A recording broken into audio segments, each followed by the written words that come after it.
I was so embarrassed. I thought we had ruined the Nutcracker. Everyone was dancing with one glove. People who produced the show were, hysterical that everyone was dancing with one glove. I thought it was all my fault. And this was like just a wild childhood experience. And sometimes his office would be filled with people he'd be in the middle of a deal or a negotiation or some politician or whatever it was. And he'd always put me on speakerphone and then start the conversation by telling everyone how I got great grades. And I'd start to blush. To put this in context, this divorce apparently garnered more headlines than the O.J. Simpson trial. I think like Marcus Aurelius' Meditations is so informative on so many levels. I mean, here you have somebody who was literally an emperor, and he's writing this journal in a tent in a battlefield. I think it's like a very powerful thing, actually. And it almost always worked to the detriment of the person who underestimated me.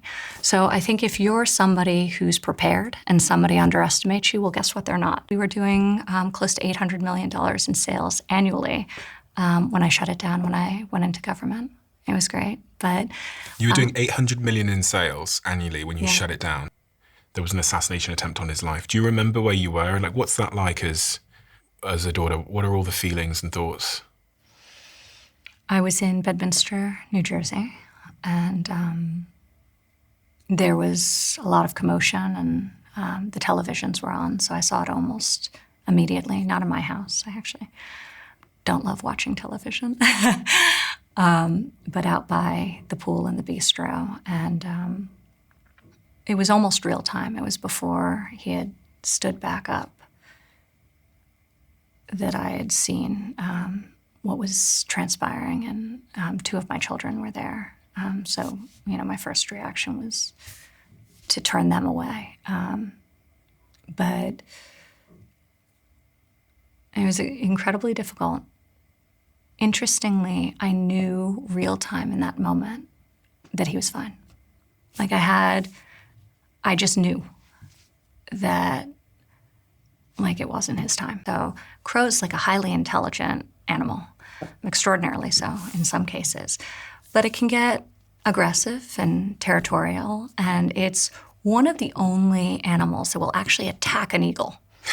Like a crow will go and just, sometimes because it's being territorial and other times for fun, and the crow will actually like mob the eagle, and it will land on its back and it will start pecking it. And the eagle's response to this, which naturally the eagle's many times over larger than the crow, isn't to like twist and turn and knock the crow off or defend itself and then go on the offense. It's just to fly up. And it flies up while the crow continues to like just peck at its back. It flies up and up. And the crow is not built for high altitude flight. So at a certain point, as the eagle flies up, not expending any energy in the counterattack, the crow just falls off.